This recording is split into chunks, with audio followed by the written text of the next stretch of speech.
The following podcast contains advertisements. If you prefer a podcast without advertisements, you can sign up for our ad-free version at patreon.com/lawfare. That's patreon.com/lawfare. You'll get rid of the ads and we'll be very grateful.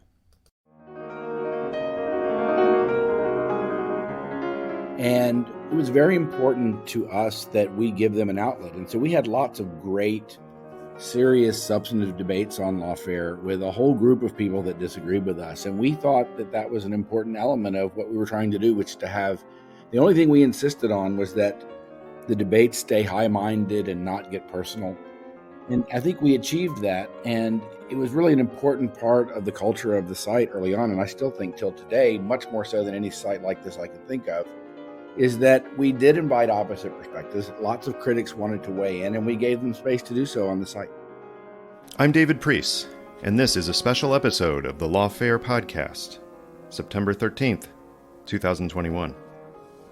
More than 11 years ago, Bobby Chesney, Jack Goldsmith, and Ben Wittes started a national security law blog called Lawfare, focused almost exclusively on issues related to the U.S. government's reaction to 9/11 and the reactions to those U.S. government policies and the legal justifications for them. In its early days, Lawfare was largely unknown to the general public outside of national security lawyers inside the U.S. government. Lawfare didn't even have a podcast. Jack and Ben joined me to talk through these origins of Lawfare, its intimate connection to 9/11 and its aftermath, and the importance of analyzing these issues at the intersection of national security, law, and policy.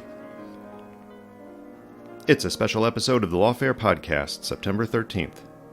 Jack Goldsmith and Ben Wittes on Lawfare and September 11th.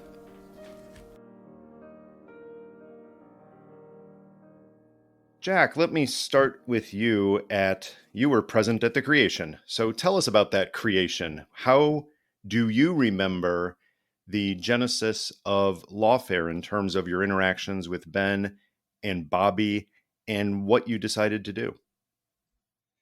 As I recall, it grew out of, at least in part, out of a email listserv that Bobby had, where he was basically collecting and circulating to a group of lawyers and others, basically just every case that was, every kind of war on terrorism case. This was 2010 or 2011.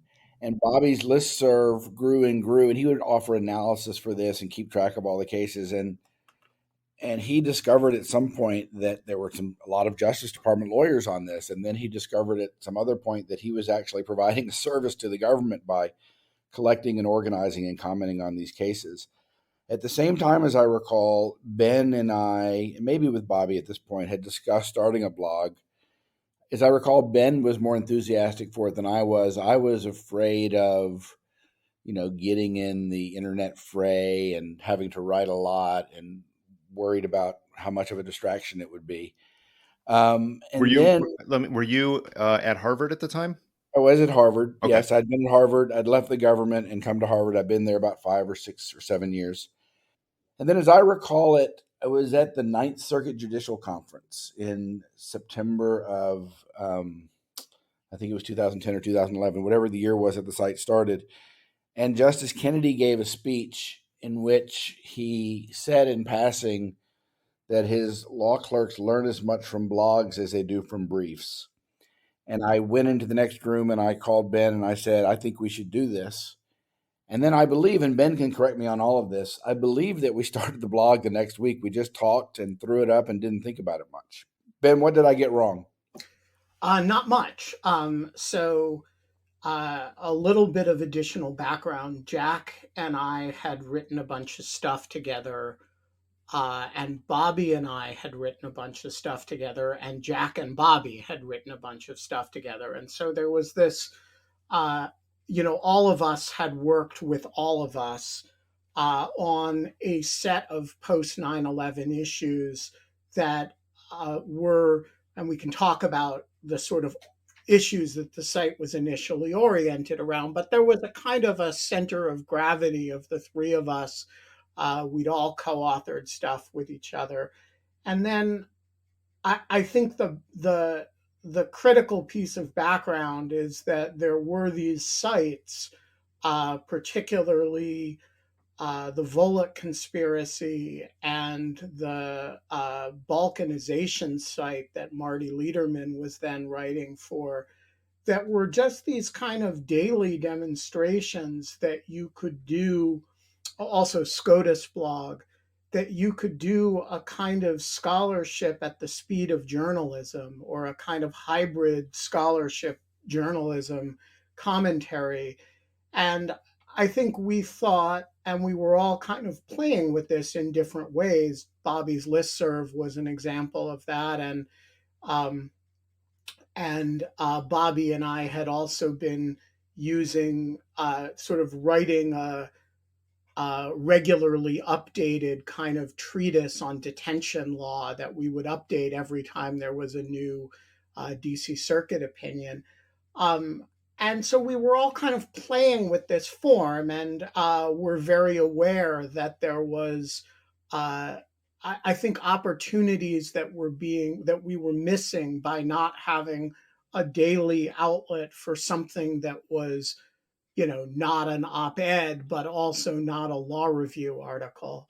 And so, yeah, I started working on Jack to do this, I want to say probably 6-8 months before that Ninth Circuit Judicial Conference. And then he called me from the, room adjacent to where Justice Kennedy had given this speech and said, okay, I'm in.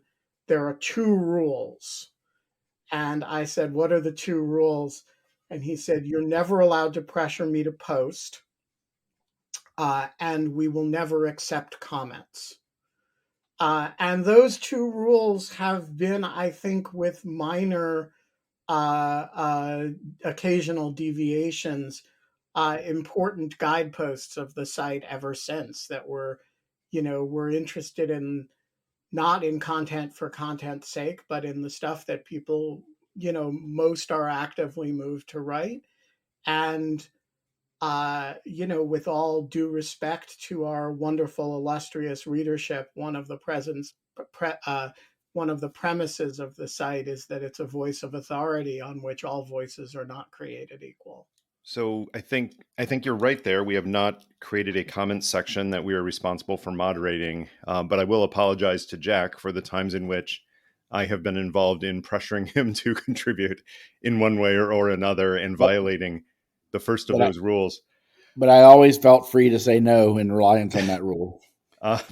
And Bobby is not here. Bobby Chesney is not here to tell his version of the truth of the origin story. But I think it is worth pointing out, for something we skipped over for listeners, that Bobby Chesney, longtime professor at the University of Texas Law School, pairing with Ben, a longtime legal journalist and analyst of national security affairs, and Jack, and I want to build on this one little mini introduction, Jack, having come from government service in the Office of General Counsel at the Pentagon and the Office of Legal Counsel at DOJ, it sounds like you were a bit surprised when you heard the justice say that he got input from blogs and his clerks would get input from blogs. It implies that, at least at the time you were in government, you were not getting such input for some of the legal decisions that you had to weigh in on. Is that right? That's correct. I was in the government from 2002 to 2004. I just can't remember if blogs were a thing then. They surely were to some degree. I can't remember if balkanization had started by then, or the Volokh conspiracy, but I certainly wasn't reading them if they were. And I was aware by the time Justice Kennedy said that. I mean, the Volokh conspiracy and balkanization were hot places. There was great analysis going on there. They were covering the issues of the day. So I wasn't shocked when he said it, but it kind of underscored the importance of this medium to communicating to the public. And so it helped me to get over my fear of of going in this space. Mm-hmm. Ben, when Lawfare did finally begin, based on that momentous phone call, there were several issues in the space that you were all rotating around and all writing together or separately on that had developed as a result in one way or another of 9/11 and the US government's reaction to it. I'm wondering if you could describe the controversial aspects of the global war on terrorism that had emerged into the public view and were the core issues that Lawfare was focused on in those early months and years. Yeah, so I think the moment that Lawfare started, which was September of 2010, was a particularly interesting moment in the history of the war on terror, because it was, on the one hand, that the war on terror had been going on for almost a decade, and so there were not a lot of novel questions, right? It wasn't like 2002 where all of a sudden the Bush administration put on the table an enormous range of new issues that, people hadn't had to think about before. It was a moment in which people had expected the Obama administration, partly because of Obama's own rhetoric and partly just because of ginned up expectations on the part of a lot of liberal scholars and critics of the Bush administration.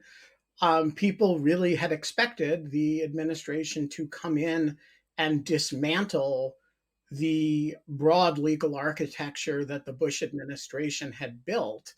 And starting about 6 months into the administration, or maybe less, maybe 3 months in, people started realizing that there was going to be a lot less change than they expected. And this caused a sudden renewal of this very bitter conversation that had taken place. And, there are a lot of reasons for this, some of which was that the Bush administration had actually reined things in itself quite a lot, starting in 2004 and 2005, but increasingly in the last 2 years of the administration. But some of it was also that the Obama administration actually didn't want to break away from the idea of military counterterrorism on offense. And so we found ourselves, both before and after Lawfare was created, kind of chronicling and kind of defending this conservative instinct on the part of the Obama administration. And this was a very controversial set of issues that ranged from everything from the use of force overseas against terrorism targets to the spread of the war geographically and to detention and military trials. I mean, it was a multifaceted set of arguments. And I think a lot of the early Lawfare was spent in that broad set of subjects. Jack, let me ask you for your perspective on that, because yes, Obama did come into office with this expectation that he was going to end the war approach on terrorism, and he announced right away upon taking office that he was going to close Guantanamo. Interesting that if my math is right, it's now been twice as long since he said he was going to close Gitmo as it had been open when he made that statement. But looking back, the Obama presidency was largely making the war on terrorism work in a way more efficiently instead of dismantling it. So in those early months and years of the Obama administration, how were you picturing the evolution of this national security consensus, if you will, across administrations on the war on terror? So I wrote a piece, I think it was in May of 2009, and it was called, in the New Republic, and it was called, this was 4 or 5 months after Obama became president, and it was called the Cheney fallacy. And it was started with former Vice President Cheney criticizing President Obama for pushing back on all of the Bush programs and counterterrorism programs. And I went through 10 or 11 or 12 areas and said quite the opposite. There's more continuity, much more continuity. Even you could tell that in April or May of 2009, much more continuity. In fact, almost complete continuity. Even the matter on which the Obama administration firmly shut the door, which is CIA black sites and CIA interrogations and on abusive interrogations, those practices had been pushed back on by Congress in the 2005 Detainee Treatment Act and had basically ground to a halt, as best we could tell, by 2006. So it was pretty clear that Obama, even early in his term, was not going to bring the radical change, at least had not by that point brought the radical change that people expected. But I think it's important to understand that it wasn't just a decision by Obama. The thing that became apparent as we started Lawfare in the next year was that a lot of the matters had been settled the way they were supposed to have been settled before Obama became president. But by the end of the Bush administration, by January of 2009, the country, the political system, Congress and the courts and internal executive branch actors like inspectors general and the like had engaged with the early Bush administration policies on issues ranging from military commissions to harsh interrogations, to the whole array of issues, actually, in the war on terrorism, Gitmo. I'll just give you a few examples, but let me make the point, and then I'll give some examples. The political branches and the courts had engaged during the Bush administration and caused Bush to change the nature of what he's doing, forced him to get legislative approval, forced him to push back, forced him to be subject to habeas corpus and the like. So, and these were the set of institutions that Obama inherited. So there was actually more of a legal and policy consensus by the time Obama came in than people realized. And let me just give 2 or 3 examples. The Hamdan case rejected Bush's original military commission scheme, but did not declare them always and forever illegal. And so Congress quickly, a couple of times, both in the Bush and in the Obama administration, gave them a sounder legal footing. Now, military commissions have not worked well, but that was an example of why something that Obama continued because there had been change during Bush. As I said earlier, as I alluded to earlier, the Detainee Treatment Act of 2005 and the Hamdan case, and I think that was in 2006, basically established the end, put down legal prohibitions that required the end of the CIA aggressive interrogation techniques long before Obama came into office. And the last example I'll use, and there are many others, the Boumediene case in 2008, which actually established that the detainees in Gitmo had a constitutional right to habeas corpus relief. That right was available, and it ended up happening under the Obama administration that the detainees had full litigation of their rights and whether they could be properly detained in Gitmo or not, and the courts blessed it. So the general point I would make is that there was continuity under Obama, more continuity than people expected, but the reason for that was because the political and legal system engaged with Bush's counterterrorism policies throughout his first 2 terms, and it just looked a lot different and was on a lot sounder foundation by the end of his term than it was at the dawn of 9/11. So in those early years then, a lot of the writing on Lawfare, if you look back at the posts, they were often shorter, but not always, but they were often highlighting some of these very issues you're talking about, some of the continuity, the impact of some of these decisions. And it seemed to be largely around the purpose of writing and almost defending these elements that were the continuity of the global war on terror. And one effect of that, as Ben has already hinted at, is that Lawfare back then was generally associated with the more conservative end of the political spectrum, the more hawkish point of view on the war on terror, finding ways that this is okay in the system. Ben, how conscious of that were you as you were kind of taking the lead on bringing in contributors and building out the site throughout the Obama administration? And how much did that affect your relationships, not only with Jack and Bobby, but with some of the people who had first come to the site for some of that legal insight?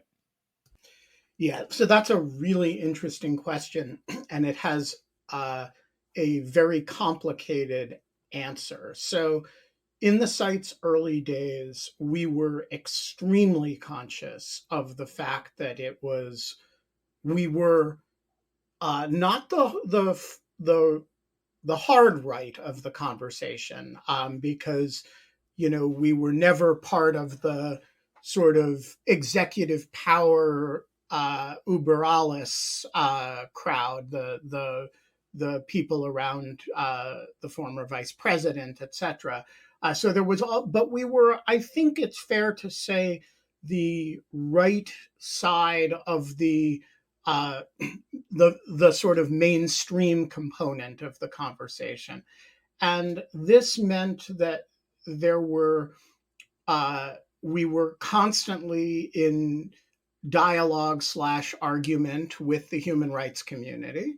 And I think they, that was sometimes very friendly. It is actually the origins of my longstanding and very warm relationship with now Congressman Tom Malinowski. Was he used to write stuff arguing with us, and we would publish it on Lawfare.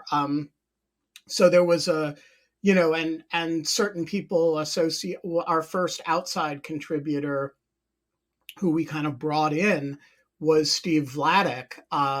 And we brought him in because he was sort of from that more liberal world. And we thought it would be interesting to, have him in the tent and so there was, we were very conscious of that there was a political center of gravity, at least we never talked about other issues it wasn't a partisan thing, but there was a political center of gravity to it. And it was, I would say, gently right of center. And in the public sphere, that meant that it had a lot of left antagonists. The irony of it, of course, was that its principal audience were the lawyers of the Obama administration, whose policies it was mostly defending, and at least the lawfulness of whose policies it was mostly defending. And so it had this weird valence of a kind of right of center in the public arena, whose major constituency were left of center lawyers at the very senior levels of the Obama administration. And so as those people came out of government, many of them ended up writing for Lawfare. And that's how people like Bob Bauer and Lisa Monaco, came to be, sometimes occasional, sometimes, as in Bob's case, very frequent contributors to Lawfare, because they're people who used it when they were in government. Can I add something there, David? I just want to underscore one thing Ben said about the early philosophy of the site. A couple of things. We did have, as Ben said, a kind of slightly right of center sensibility. But again, as Ben said, only what that meant was we were largely supportive of the Obama administration's approach to the war on terrorism. But he said something else that I want to underscore because it was an important part of the philosophy of the site. And that is, we were aware that we had a particular perspective, nothing that we didn't adopt it self-consciously. We just had a common outlook on these issues, largely common outlook on these issues. And that that in the aggregate, it gave the site a particular perspective. And we had lots of critics early on. And it was very important to us that we give them an outlet. And so we had lots of great, serious, substantive debates on Lawfare with a whole group of people that disagreed with us. And we thought that that was an important element of what we were trying to do, which to have, the only thing we insisted on was that the debates stay high-minded and not get personal. And I think we achieved that. And it was really an important part of the culture of the site early on. And I still think till today, much more so than any site like this I can think of, is that we did invite opposite perspectives. Lots of critics wanted to weigh in, and we gave them space to do so on the site. Yeah, I just want to expand on this point because I think it's a really critical component of what makes Lawfare different from other sites. When we started the site, it was very much a personal blog of the three of us, and we very quickly realized that it was not, uh, that it was capturing a lot of mind share in the national security community, and so we started to grow it. And as we grew it, it was very important to us to diversify the philosophical base of the contributors. Ben, do you recall the first post from someone other than Bobby, Jack, or you, who that was and what it was about? Well, it would have been either Steve Vladek or Larkin Reynolds. I think the first scholar we asked to join the site was Steve Vladek.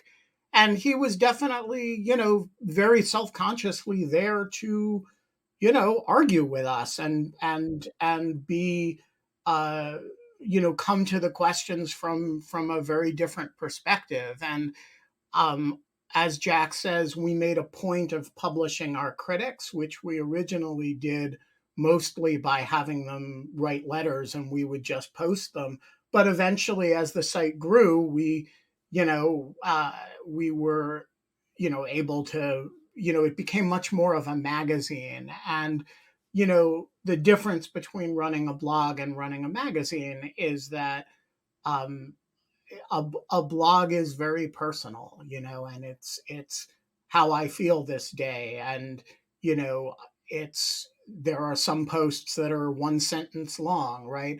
And a magazine, you really, particularly one that's going to be a kind of voice of the field, you actually want it to represent the diversity of serious thought within the field. And so as we grew, it moved very much away from that original sensibility of, this is our space in which to kind of defend our points of view on a series of contested questions. I want to pick up on two things that are kind of under the surface so far in the conversation. I'll direct the first one to Jack and then Ben, come back to you for the second. The first is that we have implied, but I think left unstated in this chat, that Lawfare does not have a set editorial policy. That is, writers contributing are not fitting some Lawfare editorial line, that the opinions expressed are the opinions of the contributors. First of all, Jack, is that your understanding, and was that understanding made clear to everyone contributing, such that that is why people from Steve and many others wanted to jump in and contribute? Ben can correct me if I'm wrong, but I think it's fair to say that there is no editorial outlook of the site. There is no single outlook of the site. The only two things that I recall we've ever insisted on and we've looked for are high quality and high-minded argument, as opposed to overly personalized argument. We don't necessarily always succeed, but we've really tried from the beginning to focus on arguments and not on extraneous stuff that sometimes happens online. And the second thing we look for is quality. So, and if someone can make a great argument, we have been very broad-minded in who we allow on the site. And so those are the two main kind of editorial points of insistence. Did I leave anything out, Ben?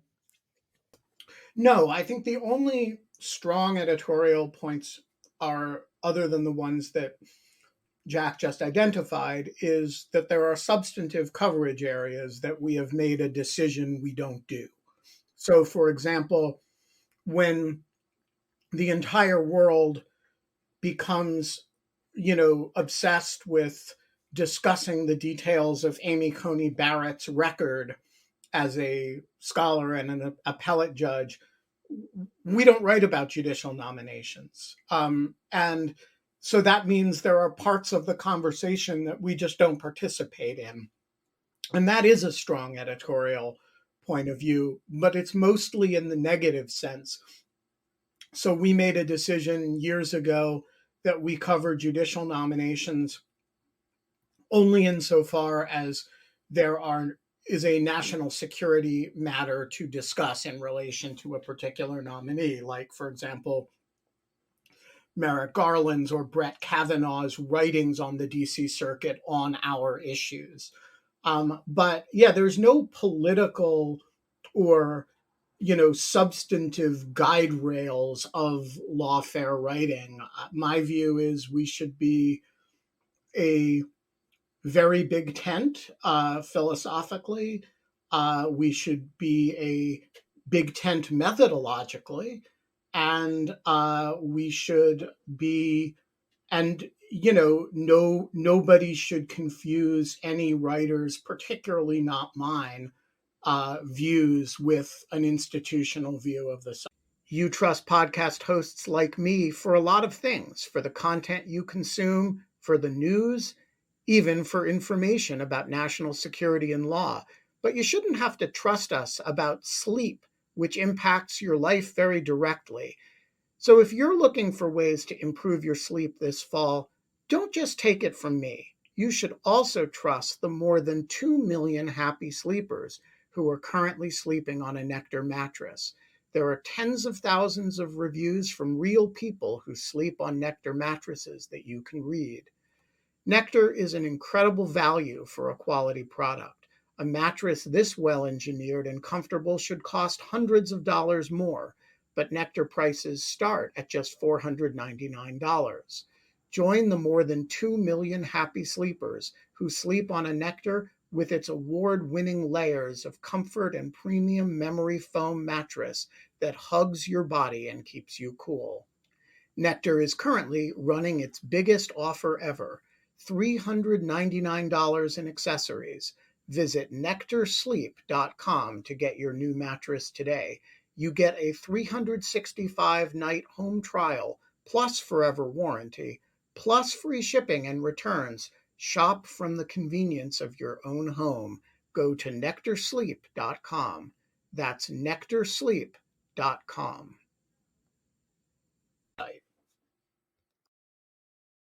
Early in the blog's life, the audience was perceived to be, and I think in reality largely was, for a very small defined number of people. And without naming names, but describing the kinds of positions these people were in, who were you imagining were the, for lack of a better word, the customers, the frequent readers of Lawfare, were people who were doing what? Yeah, I will name names on this, because when we sat down to sort of think about what the site was going to be, um, there were actually 3 names of people who we wanted the site to be useful to. And so one of them was Elena Kagan, who was then the Solicitor General of the United States, not the Supreme Court Justice Kagan. And the Solicitor General's office was running all the Guantanamo litigation at a certain level of oversight. And all of this was happening in the DC Circuit. And so we thought, up and down the chain from the line lawyer to the Solicitor General, the people who were thinking about Guantanamo litigation in the executive branch, as well as in the courts and in the defense bar, should all be reading Lawfare all the time. So that was group number 1. Group number 2 was typified by, and again, all of this was very explicit, like these, if we're not reaching Elena Kagan and Jay Johnson, we're not doing our job. Jay Johnson was then not yet Homeland Security Director. All these people are more famous for what they did later.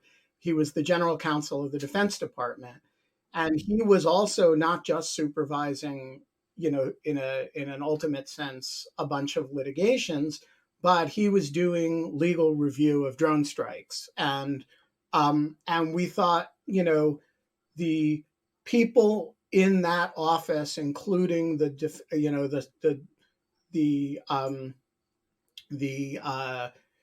general counsel of DOD, we should be a resource for them. And one of my proudest early moments from Lawfare was when I got a sudden distress email from a forward deployed JAG in Iraq. A base commander had errantly blocked access to Lawfare, and this JAG, who was using us for guidance on operational matters, I think particularly a lot of stuff that Bobby was writing, wrote to me like, "What can I do? How can I access Lawfare?" And we managed to convince the base commander to lift the block on Lawfare. Did you ever find out the reason why? What the reason for the block was? Never did. Huh. I think it was a mistake. Yeah. And then the final example was a friend of Jack and mine who was a line lawyer at CIA, whom I will not name, who was involved in a lot of interesting stuff. And we thought, we should be, so this is a non-political appointee, we should be useful to him and lots of other people like him. And that I think those were the three, initial categories, and they really do have names attached to them. But to be clear, we weren't kind of feeding these people information. These were imagined audiences that we wanted to reach and that whom we were writing for in part. Is that right, Ben? Yes, very much so. It was, these are the people who, if a lawfare is effective, these are the type of people who would use it all the time, and that there is no public resource available for people like that. And these are markets that we can serve. And Ben, you should talk. You mentioned the courts, but I think that was more of an audience at the time, even than you suggested. You used to actually go and cover and analyze oral arguments and review briefs. And I think that the courts, especially during all the Guantanamo habeas litigation that you and Bobby were tracking so closely at the time, I think that was, you mentioned them in passing, but I think that was a major audience as well. It was. And, in the early days of the site, the Guantanamo litigation was a huge part of what the DC Circuit was doing. And this was a subject that, again, at the whole first decade of the post 9/11 era was devoted to the question of whether there was jurisdiction to hear these cases. And that was not decided until 2008. And so this period from 2000, then it takes a little while for the cases to kind of heat up. And in this period, 2010, 2011, there is just case after case that makes its way through the DC Circuit. And they really just rewrote the law of detention. And I think that was probably the body of my writing in that period of time, and Bobby's as well. And so, a huge amount of whereas Lawfare is now quite diverse in its subject matter, in this period of time, it really was overwhelmingly about the law of counterterrorism. And that's an important note here, is that the time frame we're talking about, certainly the first term of the Obama administration, and I would say into the second term, the overwhelming majority of the issues being addressed in Lawfare, going back and skimming through them, you see all kinds of things about the detention, interrogation, and black site program, the military detentions at Guantanamo, the Bush-era positions on habeas corpus, military commissions, targeted killings, the state secrets doctrine, so many things that were significantly connected to September 11th. And reflecting now 20 years after 9/11, it is amazing that writing for that audience specifically for people who were lawyers in the U.S. government working on some of these thorny, hard national security choices, started to, in a sense, spread out. And I recall it sometime, probably 2014, maybe 2015. I became aware of Lawfare, and I am not a lawyer. My CIA background had me interested in these topics, and I was getting insight and analysis that I wasn't seeing anywhere else on these issues. But it was still very much downriver from 9/11 itself. But that did change, and it changed with things like Edward Snowden or with cybersecurity issues. And I'm wondering, Ben, even before Donald Trump took office, were you conscious of this expansion of both the audience of Lawfare and, in an interrelated way, an expansion of the topics being addressed to wider national security concerns than just those raised directly by 9/11? So it's a really interesting question, and I would love to say that we were super conscious and super deliberative and super strategic about it. But the truth of the matter is that I think there was a lot of groping our way to the reality. Some of it, you mentioned cybersecurity. So Jack's interest in cybersecurity dates back to the early period of the site. And I think we all always had in mind that as cybersecurity was a growth field and would be a growth field for the site. I think it may be mentioned in the original Lawfare post, though I would have to check that. So I do think that there's with respect to cybersecurity was, I think, the one non 9/11 matter that was sort of very much on our minds from the beginning, along with perhaps the Alien Tort Statute, which was just an area that Jack had done a lot of writing in that was completely unconnected. The other things, so Snowden was, I think, a very big change for the site, though a lot of the programs he was blowing had counterterrorism elements and had exploded during the 9/11 period.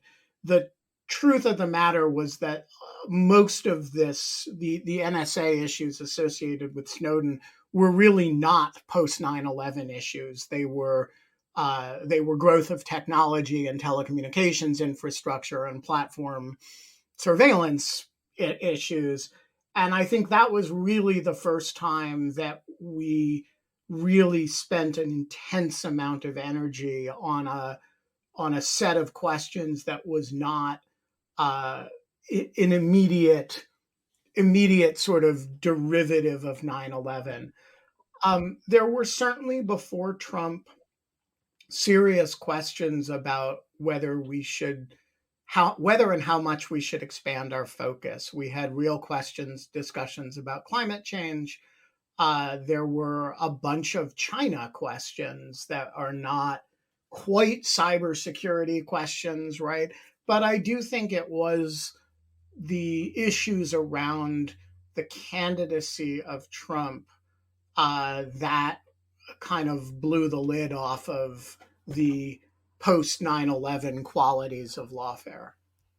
Jack, let me ask for your perspective on that, both at the end of the Obama administration with the expansion of some of these things into, as Ben mentioned, even climate change, but then with the candidacy and especially with the election of Donald Trump, the site had a quick turn, if you will. It had a turn into topics of rule of law as they connected to a wider conception of national security.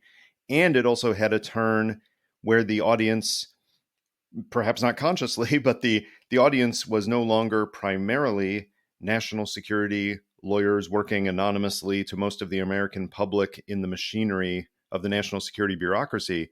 But suddenly, Lawfare is being cited on MSNBC and CNN and Fox News primetime. How did you see that relatively quick and dramatic change that happened in 2016? So we had, I want to emphasize that the site's topics, the topics of coverage had been expanding before Trump came into office. We actually had written about rule of law issues as they related to national security and presidential power. So I think we were growing beyond the original counterterrorism categories. But there's no doubt that Trump becoming president caused a dramatic change in direction for the site. And I want to emphasize, and we had a discussion about this, I think it was the day after the election, that it was a decision of individuals who were writing. There was no editorial decision that we're going to move in this direction, or it was a decision, as it always is, largely always is, of what were the right people writing for Lawfare interested in. Everybody was interested in Trump. And you're right, the writings kind of explaining, and our site, I think, is very good at taking technical legal issues and translating them for various audiences, including a general audience that became much more interested than before in rule of law, presidential power issues, and the like. And so very suddenly we had a different focus and a much broader audience. And again, we were being cited in various places even before Trump came into office. But Ben can speak to this better than I can. I think our audience just exploded during the Trump years. That is certainly true, and it also changed character. It became not because the core audience diminished, but because the new audience was so large. This was a different group of people from the traditional readers of the site. They tended to be non-lawyers, or at least not national security lawyers. They tended to be just interested members of the general public, rather than people with, a discrete professional interest in the subjects that Lawfare covered. They tended to be very committed to the podcast, which largely explains the explosive growth of the podcast over the last few years. And they tended to be people who did not have an especially strong set of instincts about the issues on which the site had driven the site in the past. That is, they weren't there for post 9/11 counterterrorism questions, and probably in many of cases wouldn't have agreed with our sort of particular sensibility on a lot of those questions.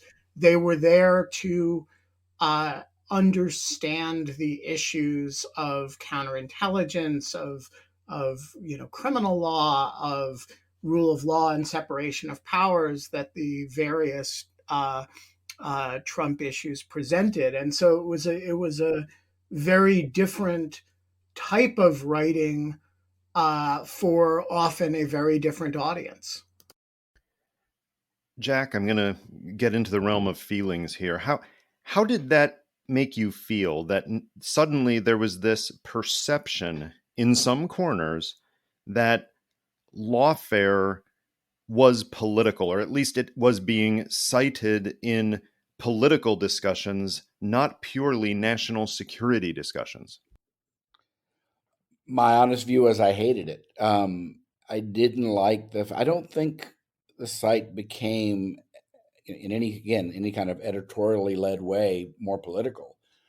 But our writers engaged the most salient political issues of the day, because they all gathered around the Trump administration, the Mueller investigation, the counterterrorism issues, the counterintelligence issues, and the like. And we tried very hard to maintain our commitment to balance and the other side. We did to some degree. I think we actually did, despite our sort of basic orientation as being critical of the Trump administration. I wrote quite a few pieces that in various ways defended some things the Trump administration was doing, and was pretty roundly criticized. But I thought it was important that the site, and Ben did too, that the site still reflect all perspectives. Josh Blackman wrote some great pieces on the site defending elements of what the Trump administration was doing. The truth is, it was hard to find balanced commentary during the Trump years, and we were perceived as having a kind of anti-Trump bias, probably, and we were perceived as being more political for a whole bunch of reasons. And I certainly didn't like that, but I also couldn't find fault in anything we were doing, because we were basically doing what we always did, allowing our writers to engage on the issues they wanted with integrity and excellence. And so that's what we did, and that's the way it appeared. It always seemed to me, and I think I ended up using words similar to these at one point, defending that very point, that, accusing Lawfare of being political during that period by writing objective analysis of these rule of law and related issues is like saying that an umpire in baseball is being biased if they don't call pitches outside the strike zone, if they don't call them that way, that there must be a certain number of strikes. But if the pitcher is consistently delivering pitches outside the strike zone, the umpire, who is objectively analyzing the pitches, is not biased politically against the pitcher by calling them as balls instead of strikes. And I think that analogy is hard in a highly politicized, a highly partisan environment, but the analysis stands to this day. You can look back at the analysis over the lifetime of the blog and see that it comes from that insightful perspective. We want to illuminate an issue here rather than to advocate for a political point of view. And yet there was a greater diversity here. We've talked about the diversity of topics, moving beyond core 9/11 topics. We've talked about the diversity of perspectives being brought in with new contributors. But Ben, can you talk about the other aspect of diversity, which is that Lawfare started out with 3 white men from a very similar background. But by the point we're talking about, by the Trump administration, you had not only significant numbers of women helping to run the site, but you had a very diverse set of contributors, well beyond what you would have envisioned back in 2010. Yeah, so just one note on philosophical diversity.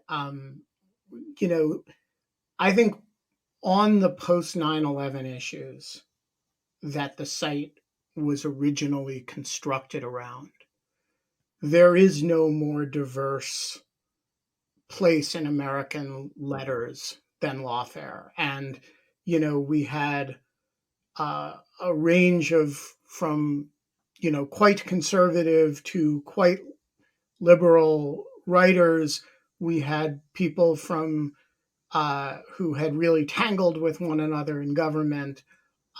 We had,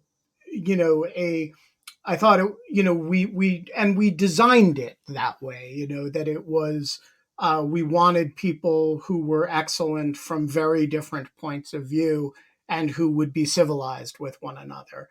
And, we used to congratulate ourselves that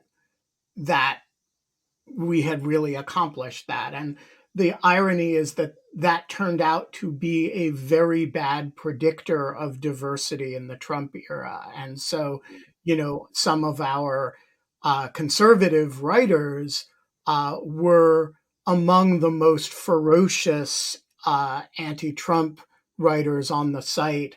And some of our liberal writers were a little bit less, a little bit less so. And so the irony is that philosophical diversity in one era or in one period around a particular set of questions like post 9/11 counterterrorism ends up being a very bad predictor of philosophical diversity on other issues where there was a lot of agreement as well as some disagreement among Lawfare writers. On other diversity, so when we started the site, we were sometimes accused by prominent people of being an old boys club. And I have to say, I found that very offensive. I thought of Lawfare as, Lawfare was a personal blog that represented 3 people who had all written together a lot and had a close philosophical core, that as well as being close personal friends. And I don't think of my personal writing, or let alone, I don't presume to think about how to define Jack or Bobby's personal writing, but I never thought of that as something that required diversity. And I feel completely different about it as the site started to grow. And, once you make the decision, hey, wait a minute, we're capturing a lot of eyeballs here and a lot of minds that are reading this, and we want to grow it, then you have to think about how to represent the diversity of the field in a way that you don't, and frankly shouldn't have to, when it's you and a couple buddies doing some writing together. And we made a commitment very early on to developing a cadre of young writers. And we did that through a number of means, both getting student contributors to write for the site, and also through hiring as we began to actually grow the institutional infrastructure of the site. And in that, we were very attentive to particularly gender diversity. We wanted to cultivate a group of female writers in the space. And I think I hope we've been very successful in that. We've been obviously been less successful, candidly, with racial diversity. But I do think we have been effective at really creating channels in which young female writers in the field can break in. A last topic for today, and to bring it back around to the September 11th theme of everything in the last few days. Whereas Lawfare was once primarily, almost exclusively, about the legal legacy of September 11th, now there will be days when you look at the contributions on Lawfare and it's about intelligence and immigration and domestic terrorism and disinformation and climate change and health policy. And you might not see that much directly related to September 11th and the issues it directly raised at the center of this diagram of national security law and policy. And yet there are some that are still there. Jack and then Ben, I would like you to close with what you think Lawfare will continue to shine the light on in the coming years that are still the outstanding issues, if you will, in the legal and policy communities about the U.S. government's response to terrorism after 9/11. Jack. Basically, Lawfare has gone where the issues have gone, and I think we'll continue to do that. We were heavily focused on habeas corpus and Guantanamo litigation early on because that was a very important issue. If we're going to see habeas corpus litigation and Guantanamo litigation growing out of the ostensible end of the military presence in Afghanistan, we will cover it again. I think it's fair to say that we cover the counterterrorism issues when they become salient and important, and we may be at an inflection point now with President Biden talking about ending the so-called forever war. I don't think that that's accurate or even possible at this point. But there's definitely, we do seem to be at a change. We're at a change because Congress seems more interested in engaging, at least a little bit more interested in engaging on these war issues. So my prediction is that we will cover them as they become more salient and important and less settled. Right now, or at least until recently, the vast majority of these issues have been settled and not on the front page or even on page 14 of the newspaper. And with exceptional kind of specialized reporting in these areas where we could do some deeper reporting, we just haven't been writing about it because it hasn't been salient, but we will when it becomes more salient. Ben, what topics, what areas that are still direct descendants of 9/11 are going to be major areas of focus in the coming months and years on Lawfare? Two things need to happen for something to be a meaty issue for Lawfare. It has to be, in some broad sense, a national security issue, and there are some questions about what the margins of those issues are, but there's it has to threaten to kill people, basically, or otherwise damage U.S. national security. And it has to be sufficiently unsettled in its contours that there are significant legal questions about how to address it. One of the accomplishments of the post 9/11 era was to settle a lot of those questions.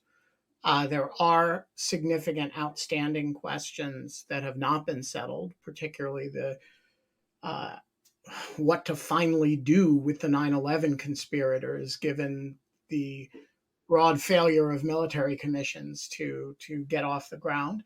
There are some others, but mostly the architecture of post 9/11 counterterrorism is reasonably well settled. I do think Jack's point that what the landscape of armed conflict looks like after the Afghanistan withdrawal is going to have some significant legal components to it.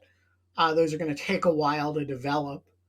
But I mostly think that the legal landscape of counterterrorism right now is pretty well defined. And that is one of the reasons why Lawfare spends the bulk of its time on other questions right now.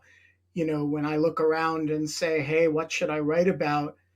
The question of what the legal regime for ransomware should be is actually much more interesting and much more unsettled, and actually affects a lot more people right now than the U.S. legal regime for most terrorism crimes, or terrorism issues. And so I don't think we will never turn our back on the 9/11 legal legacy, because it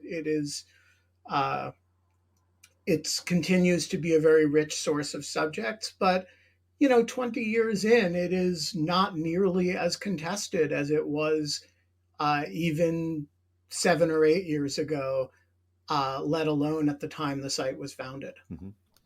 Jack and Ben, thank you for giving us this set of reflections on Lawfare. Thank you both for bringing me into the Lawfare family. And most of all, thanks for joining us today to talk about it all. The Lawfare podcast is produced in cooperation with the Brookings Institution.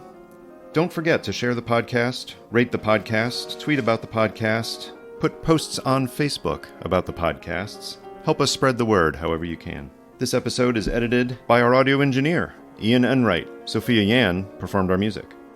As always, thanks for listening.